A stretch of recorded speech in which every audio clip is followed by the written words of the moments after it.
Hello everyone, good morning and welcome back to our channel to the new vlogs. তো কেমন আছেন সব friends? কি অবস্থা সবার? আমরাও সবাই খুব ভালো আছি। আজকে হচ্ছে রবিবার, আপনাদের সবাইকে হ্যাপি সানডে জানিয়ে আজকে রবিবারের ভ্লগটা শুরু করছি। সো গাইস, আজকের ভিডিওটা ভালো লাগলে অবশ্যই লাইক, কমেন্ট, শেয়ার এবং সাবস্ক্রাইব করতে একদম ভুলবেন না। ভিডিওটা এন্ড পর্যন্ত দেখুন। রবিবার দিন ঘুম থেকে উঠতে প্রচুর লেট, তো ভাবলাম যে না, কাজ তো যা হবে, ছুটিতে দিনে এমনিতেই দেরি হয়, তো যা স্কুল ছুটি, তো যাই হোক রবিবার দিন কোনো ব্যাপার না, সব কাজকর্ম ঠিকঠাক করে সেরে নেব। একটু ছাদে রোদে গিয়ে বসি। ও বাবা, এত পরিমাণ রোদ, ওই রোদে আমি আর তাকাতে পারলাম না, চোখ একবারে ছোটো হয়ে যাচ্ছে, তার মানে ঘুরবো কি। তো যাই হোক চলে আসলাম দোতলাতে, মা ছেলেরা রোদ খাওয়া হলো না। তো জন্য ছুটির দিন কি করবে, শুধু বসে বসে ভাবছে। ওর কাছে শনি রবিটা খুব কষ্টের দিন, কারণ বন্ধু পায় না বাড়িতে, মা বাবা নিয়ে ওকে থাকতে হয়। এই যে তাই এখন যা পারছে খুটখাট খেলা করছে। আর এই ওয়েদারটা এত খারাপ না, বাচ্চাদের জানেন তো প্রচণ্ড পরিমাণে শরীর খারাপ করছে। ঘড়িতে বাজে 9টা, ভেবেছিলাম যে আজকে একটু সকালবেলায় ঘুম থেকে উঠে আপনাদের সামনে একটু আসবো, কথা গল্প করব। তো কোথায় হলো, ঘুম থেকে উঠতে উঠতে অনেক দিন ছুটির দিন মানে বুঝতেই পারছেন, সপ্তাহে ওই একটা দুটো দিন যদি একটু আরাম আয়েস করে না ঘুমালাম তাহলে কী আজ লাইফে করলাম।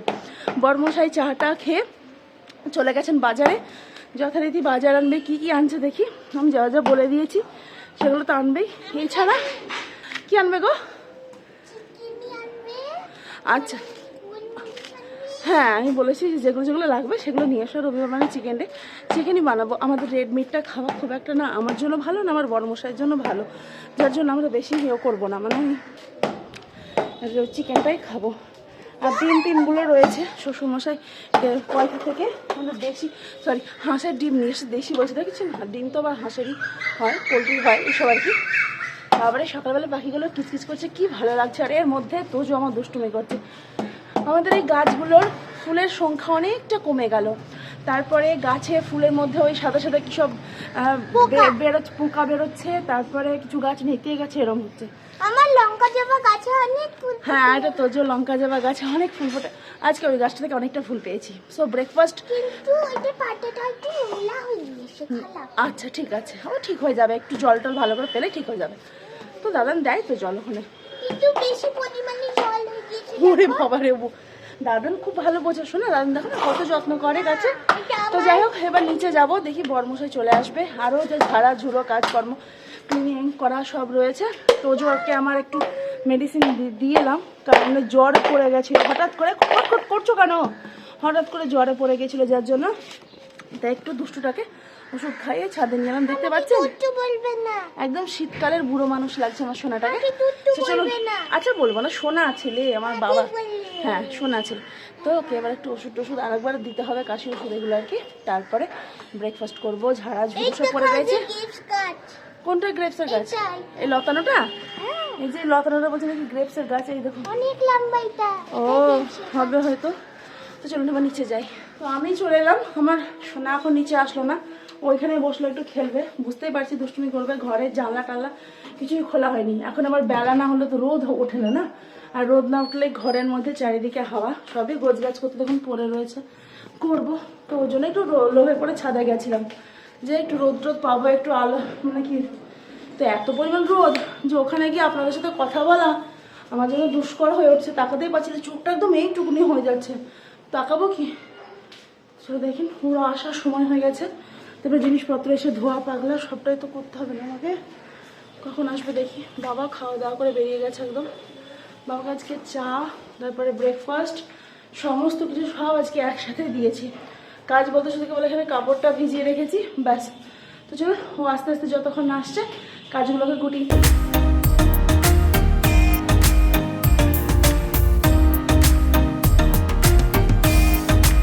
কাজ ছাড়া এবার শুধু বরমশের জন্য অপেক্ষা। ফ্রিজের মাথাটা মোছা হয়ে গেল, এখানে 1 টাকার কয়েন পড়ে রয়েছে। আগে 1 টাকারই কত দাম ছিল, এখন আর সেই 1 টাকার কোনো মূল্য নেই। কিন্তু মানুষে ভুলে যায় যে এক টাকা করে জমাতে কিন্তু 100 টাকায় পরিণত হয়। তাই এটা আমি রেখে দিলাম, দেখি মা লক্ষ্মীর কাছে এবার ভেবেছি যে একটু একটু করে রাখবো, যেটা হবে সেটা কোনো মন্দিরে গিয়ে পুজো দিয়ে আসবো। তাই কোনো 1 টাকাকে ফেলে না দিয়ে ছোট্ট একটা বাক্সের মধ্যে জমিয়ে রাখুন, আমরাও রাখবো। দেখবেন ঠিক কোনো একটা সময় গিয়ে এটাই 100 টাকায় পরিণত হয়েছে। তো যাই হোক, এটা আমার কাছে ফ্রিজের এখানে ছিল। অন্য কোনো সময় আগে হলে এই জিনিসটা সবাই যত্ন করে সঞ্চিত করে রাখতো। এখন বলবে 1 টাকা, বাবা কি এমন দাম, কিন্তু এই 1 টাকাতেই 100 টাকা হবে কোনো একটা সময়, তাই না বলুন? ব্রেকফাস্ট আমি ব্যবস্থা করেই রেখেছি, ব্রেকফাস্ট করব। আর এই দেখুন আমার সোনা চলে এসছে ছাদ থেকে, পরীক্ষা আছে, পরীক্ষা চলছে, কালকে সায়েন্স হবে। তবে তখন ব্রেকফাস্ট করে তখন ভেবেছি যে ওকে একটু লিখতে টিখতে দেবো, মানে কোশ্চেনগুলো আমি লিখে রাখি, আনসারগুলোও করে, নাহলে কোশ্চেন লিখে মানে আনসার করা খুব মুশকিল। তো বন্ধুরা, আমার সবজি বাজার কমপ্লিট করে দিয়েছি সকাল সকাল। যেহেতু সকালে গেছিলাম বলে আজকে আমার দেখতেই পাচ্ছ যে আমার কি বলবো, মুড়িটা আমার একটু দেরিতে হয়েছে। এখন ঘড়িতে প্রায় 11:15। আর এদিকে আমি সবজি বাজারগুলো এখন সামলাচ্ছি। আর চিকেনের জায়গায় অলরেডি চলে গেছে। এছাড়া আজকে এগুলো বাজার এসছে, পালং শাক, ধনেপাতা, ডিম, ফুলকপি, অনেক কিছু রয়েছে, ফল রয়েছে এখানে, টমেটো, সিম, যা যা এখন শীতকালের সবজি। আর মূলো, এদিকে তোদের জন্য ফল, সবই চলে এসছে। এবার আমিও ব্রেকফাস্ট করব। শীতকালে জানো তো সবজি বাজার করতে আমার খুবই ভালো লাগে। কেন বলো তো? কেন? তার কারণ শীতকালে হরেক রকম সবজি পাওয়া যায়। তো দেখতেই পাচ্ছ পালং শাকটা কত ভালো, তার সাথে সিম পাবো, মটরশুঁটি পাবো। মটরশুঁটি যদিও এখন এখানে অল্প আছে, ওই দিকটাতে বেশি আছে। বেগুনটা খুব সুন্দর। বলে শীতকালে আমার একদম মানে বলি যে হাত খুলে সবজি বাজারটা করি। প্রতিটা জিনিসের বুঝে বুঝে খরচা না করলে মুশকিল, এত পরিমাণ সবজির দাম না এখন চারিদিকে। ওরে বাবা, সবজি তুমি যখন বললে এই কথাটা, তখন আমার যখন পেঁয়াজ এমনিতে আমার লাগে বাড়িতে 2.5 কেজি, তুমি তো জানোই সেটা, দামটা আর বললাম না, যার জন্য আমাকে 1 কেজি মাত্র কিনে আনতে হয়েছে। বন্ধুরা, যারা তোমরা বাজারে যাও, বাজার করো যারা, তারা তোমরা জানো পেঁয়াজের দাম কত চলছে। সম্ভবত 2.5 কেজির পেঁয়াজ আমাকে 1 কেজি নিতে হচ্ছে। আর আমার বাড়িতে অল্প 3-4টে পড়ে রয়েছে পেঁয়াজ, মানে এই কটা পেঁয়াজ আমাদের কাছে খুবই অল্প। আর এক একটা পেঁয়াজ সাইজ কত বড় বড়। হ্যাঁ, আমি ইচ্ছা করে বড় বড় সাইজ নিয়েছি যাতে তোমার খাটনিটা কম হয়। জানো কি ভালো করিনি? না, ভালো করেছো। একটা সময় যখন খুব তাড়াতাড়ি খেতে বেশি লাগে না, তখন ওই ছোট ছোট পেঁয়াজগুলো কাটতে বড্ড অসুবিধা হয়। আর এই হচ্ছে এক রকমের লঙ্কা, আমার বড় মশা সবসময় 2 রকমের করে লঙ্কা আনে। হ্যাঁ, 2 রকম। এটা হচ্ছে এক রকমের লঙ্কা। আর এর তলে ভরা রয়েছে, এর তলে যেটা আছে এটা আমাকে যে বৌদির কাছ থেকে নেই, সেই বৌদি বললো যে তুমি এই লঙ্কাটা একবার টেস্ট করে দেখতে পারো। মানে ওর ঝাল নিয়ে সমস্যা, লঙ্কাটায় ঝাল হচ্ছে না কেন। হ্যাঁ, মানে বাজারে গেলেই আমি প্রথমে জিজ্ঞাসা করি যে লঙ্কাটা কোনটাতে বেশি ঝাল। তো সবাই মানে সব দোকানদারই বলে যে আমারটা খুব বেশি ঝাল হবে, আমারটা ঝাল হবে। এই করে করে না আমার লঙ্কা কেনা হয়ে যায় অনেক বেশি। দুধটা ফ্রিজে ভরেছো? হ্যাঁ, দুধটা আমি ফ্রিজে ভরে দিয়েছি। ঠিক আছে, আমি এগুলো ভরে রাখি ফ্রিজে। আচ্ছা, ঠিক আছে। ব্রেকফাস্ট করো। হ্যাঁ।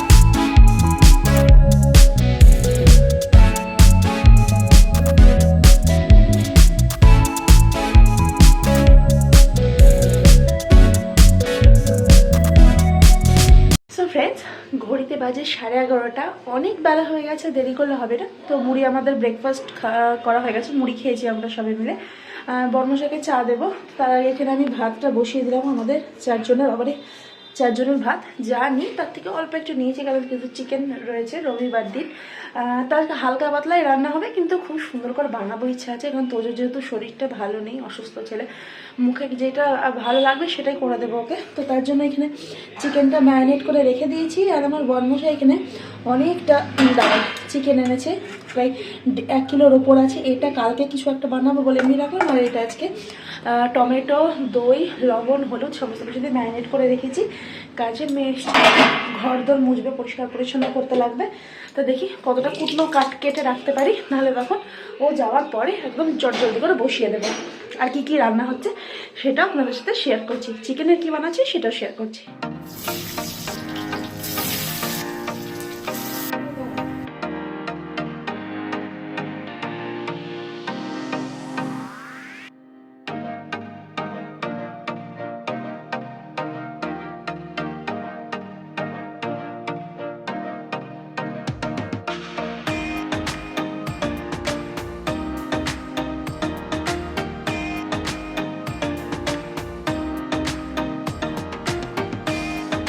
মশলাটা প্রায় কষানো হয়ে গেছে, মশলাটা এখানে প্রায় কষানো হয়ে গেছে, দারুণ একটা কালার এসছে। এবারে ম্যারিনেট করা চিকেনটা দিয়ে দেবো, আর বাকি চিকেনটা আমি ফ্রিজে ভরে রাখলাম। এটা একটু জল দিয়ে ধুয়ে ব্যাটারটা দিয়ে দেবো। আজকে একদম খুব সুন্দরভাবে একটা চিকেন কষা বানাচ্ছি আমার তোজোর জন্য। এইখানে তোজো আমার এখন ব্যানানা খাচ্ছে না, ব্যানানা চিজ করে দাও। হ্যাঁ, হনুমানের সব থেকে পছন্দের খাবার কি? ব্যানানা। তাই আমার ছোট্ট হনুমান এখানে খাচ্ছে ব্যানানা। তাই আমি হনুমানই, খেয়ে নাও। আজকে তেল মালিশ করে সোনাকে স্নান করে দেবো। সোনার আমার শরীরটা একদম বসে গেল, চোখ মুখটা কি বলবো। ছেলে আর ছেলে ওইদিকে আমার রান্না চলছে এখন। আজকে একদম ছিমছাম সিম্পল রান্না, কিন্তু দারুণ সুস্বাদু। বাবা আঙুল চড়ে খাবি, তোরা তো কেউ নাম করিস না। তুমি করো, কিন্তু অন্য কেউ প্রশংসা করেন না। আমি কি প্রশংসার যোগ্য নই? আমি সেটাই ভাবি। এত সুন্দর করে মনে মনে করে রান্না করে দিই, বলবে হ্যাঁ ঠিক আছে হয়েছে ভালো, এইরকম একটা লুক দেবে। তখন ইচ্ছা করে না কাউকে রান্না করে খাওয়াতে। এখানে চিকেনটা একটু নেড়ে দিলাম, আর এখানে যে সেদ্ধ করা কষানো আলুগুলো ছিল ভাজা, সেগুলো এবার দিয়ে দেবো। দিয়ে চিকেনের সাথে খুব সুন্দর করে এবার আবার কষাতে থাকবো। আর নামানোর আগে এখানে আমি দেবো ধনে পাতা। ফ্রেন্ডস, ঘড়িতে বাজে 1:20। আমার রান্না কমপ্লিট, তোজোরও স্নান কমপ্লিট হয়ে গেছে। তো ফার্স্টে দেখুন এখানে আমার গরম গরম রাইস, তার সাথে রয়েছে এখানে হলো বেগুন ভাজা 3জনে, আর এখানে হচ্ছে গরম গরম চিকেন কষা আলু দিয়ে ধনে পাতাটা দিয়ে দিয়েছি। তো এবার আমি স্নান করে ঠাকুর পুজোটা করতে পারলে নিশ্চিন্ত, তারপরে খেতে বসবো। আমার এখানে ঠাকুর পুজো করা কমপ্লিট, ঠাকুরকে ভোগ নিবেদন করা হয়ে গেছে। ঠাকুরকে এখানে ধূপ সব ধরিয়ে দিয়েছি, আর তোজোকে এবার প্রসাদটা দেবো, তারপরে আমি একটু প্রসাদটা নেবো। আর আজকে মাথায় শ্যাম্পু করলাম, চুল ময়লা হয়েছিল খুব। এমনিতেই প্রতিদিন শ্যাম্পু করি আমার তোজো। প্রসাদ না নম করে খাবে। প্রতিদিনই শ্যাম্পু করি, তবু আসলে কি কাজ করতে হয়, তো এদিক ওদিক সব কিছু ঘোরাঘুরি, যার জন্য আরও বেশি ময়লা হয়েছে। আর বলে নাকি দেখবেন রোববার দিন শ্যাম্পু করতে নেই। আমি আর কি ওসব মানতে চাইতে আমার মাথায় যে কটা অবশিষ্ট রয়েছে সে কটা থাকবে না, তাই আর অত মানবো বলুন। বাঙালিদের 12 মাসে 13 পার্বণ। আজ এই করতে নেই, কাল ওই করতে নেই, পরশু তাই করতে নেই, অনেক কিছুই রয়েছে। চুলটা এবার বাইরে এলাম ঝাড়বো। এমনিতে আজকে শ্যাম্পু করতে গিয়ে এতটা চুল উঠলো, বুঝতে পারছেন? দুটো লম্বা হয়েছে, তার জন্য শ্যাম্পু করলাম যে তাড়াতাড়ি শুকিয়ে যাবে। হাত একটু রোদে বসবো, তাহলে হয়ে যাবে।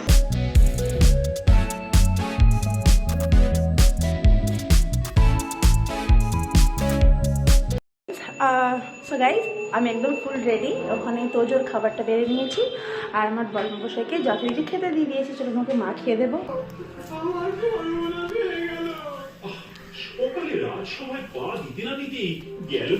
খাওয়া দাওয়া কমপ্লিট, আর এই বড়মশাই বেরোলো একটু, ওই 5 মিনিট মতো রেস্ট নিল, তারপরে বেরোলো। এবার তোজোকে ওষুধ দিলাম, তো ঘুম পাড়িয়ে দেবো, তারপরে আমি একটু শোবো। তারপরে বিকেলবেলায় আসছি এবার আপনাদের কাছে গল্প করতে। সেটা চরম ঘুম পেয়ে গেছে, আর ওকে না ঘুম পাড়লে হবে না, যেহেতু শরীরটা একটু খারাপ হয়ে আছে। ঘুমিয়ে থাকলে শরীরটাও রেস্ট হবে, শরীরটা খুব তাড়াতাড়ি ভালোও হবে। So friends, good evening. ঘড়িতে বাজে 6টা, সন্ধ্যে 6টা। এই মা ছেলে মানে ঢাকার মধ্যে থেকে কাঁপতে কাঁপতে এতক্ষণে বের হলাম। বেশ কাঁপুনি দিচ্ছে গায়ে, একটা ঢাকা চাপা কিছু না পেলে মনে হচ্ছে আবার এইখানে আমাকে ঢুকে পড়তে হবে এই ঢাকাটার মধ্যে। যেটা এখন সন্ধে টন্ধে দেবো, চারিদিকে শাঁখে পু ধূপে ধুনো সব হয়ে গেল, আমি কোনো কিছু করতে পারিনি ঠান্ডার জন্য। তো এবার সন্ধে টন্ধে দেবো, চাটা করবো। আর ভেবেছি আজকে একটু কাঢ়া টাইপের ওই সমস্ত কিছু দিয়ে জড়িবুটি দিয়ে বানাবো। আমি আর তোজো খাবো, আর তার সাথে আমার শ্বশুরমশাইকেও খাওয়াবো। আর অল্প একটু চানাচুর মুড়ি মাখিয়ে মা ছেলে মিলে খেয়ে দিয়ে তারপরে আমরা একসাথে মিলে পড়তে বসবো। জোর করে বাচ্চাটাকে আমার একটা সোয়েটার পরালাম। এত দুষ্টু, গায়ে জ্বর যখন আসছে তখন মা কট্ট হচ্ছে করছে। আর যেই জ্বরটা ছেড়ে যাচ্ছে আমার বাচ্চাটা জ্বালাতন করা শুরু হয়ে যাচ্ছে। তো চলুন, আবারে ঠান্ডা জল টাচ করতেই ভয় লাগছে, আর কি করবো, সন্ধ্যেটা তো দিতে হবে। বন্ধুরা কোনো রকমে হেলে কেঁপে একদম যাচ্ছে তাই অবস্থায় বাথরুম থেকে হাত পা ধুয়ে এসে জামাটা ছেড়ে গায়ে একটা সোয়েটার চাপিয়েছি। এখানে ঠাকুরকে প্রদীপ দিলাম, আর নিচে ধূপটা দিয়েছি। এই যে এখন একটু একটু করে ঘিনি করে জ্বলছে। এটা অনেকক্ষণ জ্বলে, চারিদিকে ধূপের গন্ধে একদম মহমহ করবে, বেশ ভালোই লাগবে। সো এবার চা খাবো একটু। হাতগুলো জমে বরফ হয়ে গেছে। জানি না আমার বড়মশাই কী করছে, আমাদের বাড়িতে থেকে এরকম হচ্ছে, আরও বেচারি কয়থা গেছে, কী হচ্ছে কি জানি। এই হচ্ছে আমার চায়ের আজকের ইনগ্রিডিয়েন্টস, যেটা কাঢ়া বানাবো। 2 টুকরো লবঙ্গ, একটু আদা, তেজপাতা, আর অল্প একটু চা এখানে দিয়ে দেবো। একদম এই অল্প একটু চা দিয়ে ফুটিয়ে নিয়ে এটা আমরা 3 জনে মিলে খাবো। অনেক উপকার দেয় এটা। জোরে বলো। তোমার সাথে কথা বলবো না। কেন কথা বলবে না? দেখো তোমার জন্য আমি কিছু না, দেখো আমাদের মা ছেলের একই জায়গায় নিয়ে এসেছি, আমরা একই বাটি থেকে খাবো। আর এই যে হচ্ছে আমাদের কাড়া, আর বাবারটা ঢেকে রাখলাম। বাবা এখন একটু শুয়ে রয়েছে, যখন খাবে তখন একটু গরম করে দেব। এটা খুব সুন্দর করে যখন সমস্ত জিনিস দিয়ে ফুটে গেল একটু ঢেকে রেখে রাখলাম। বাবারে, হ্যাঁ বাবারে, দেখেছো আমাকে গুলি মেরে দিচ্ছে, বিশাল অবস্থা। তারপরে তখন একটু খেয়ে দিয়ে তোকে পড়তে বসে। এটা আমার বাড়ি। এই দেখুন কেন এখান থেকে ধোঁয়া ফুরফুর করে বেরোয়? বাবা, এমন বাড়ি দেখেছেন? আমাদের বাড়িতে তো ধোঁয়া বেরোয় না, ফুটফুর করে, ওর বাড়িতে তো ধোঁয়া বেরোয়। যাই হোক, না শোনো, এটা খাও। এটা তোমার, এটা আমার। খুব সুন্দর হয়েছে, খুব ভালো করেছো তুমি। এর ভিতরে একটা মানুষ আছে। চুলটা মাছলে না, এই জানেন চুল মাছলাবো। এর ভিতরে একটা লাল কালো তোকে পড়তে বসাবো কালকে, বললাম না সায়েন্স পরীক্ষা আছে বাবু, আর দেরি করলে হবে না। মা শুরু করো, চলো খাওয়া শুরু করো। কি পড়লো ওখান থেকে? তো পাটা ঢাকো, পাটা ঢাকো। তুমি নাও, আগে এটা নাও, আগে নাও। বলেছিলে না আমি কিছু করিনি, তুমি এটা নাও, ধরো। তুমি এটা ওঠাও না, ধরো। তুমি সই আপ আপ আপ, খেয়ে নাও, খাও খাও, এটা খাও। আমার যে একটু একটু গরম গরম খাও, আরাম লাগবে, আরাম লাগবে। হ্যাঁ তাই খুলে রাখ। করতে যাবো আমি। হ্যাঁ খেয়ে নাও। আরে তো এটা ঢুকিয়ে দেবো। ও খালি দুষ্টুমি করে, চায়ের মধ্যে কিছু পড়ে যাবে, আমারটা ঠান্ডা যাবে, খাবো। দেখছেন, ওর জন্য আরো করলাম বেশি করে। করো, খাও খাও খাও, একটা সিপ নাও। এক সিপ খালি। না এক সিপে হবে না। আর এই দেখো মুড়িটা মাখাই, খুব সুন্দর করে মুড়িটা মাখাবো। আমার সোনায় মুড়িটা এত খেতে ভালোবাসে, মায়ের সাথে একই বাটিতে। এক সিপ। এবার ঠান্ডা হওয়া খাবে। না এ নাও, একটু মুড়ি নাও। দাও। না না না, খাই দাও না। খা, সবই আমার উপরে। একটু তো খেতে আচ্ছা ঠিক আছে, বেশ ঠিক আছে, ঠিক আছে, ঠিক আছে। দেখছেন কি অবস্থা, ওকে আমাকে এখন খাইয়ে দিতে লাগবে, কি করবো আর। দিলে একদমই ছাড়বো না। একটু শরীর খারাপ হলে খাইয়ে দাও, কোনো কিছু করতে চাইবে না, নাহলে খাবে না। সো আমরা এবার এটা খাবো। তাহলে আজকের মতো এইটুকুই, দেখা হচ্ছে নেক্সট ব্লগে। সবাই ভালো থাকবেন, সুস্থ থাকবেন, আর খুব তাড়াতাড়ি আসছি নতুন একটা ব্লগ নিয়ে। আর এই ব্লগটা কিরকম লাগলো অবশ্যই কমেন্ট করে জানাবেন, আর প্রে করবেন যেন প্রতিটা একদম খুব খুব খুব ভালো হয়। সো আজকের মতো টাটা।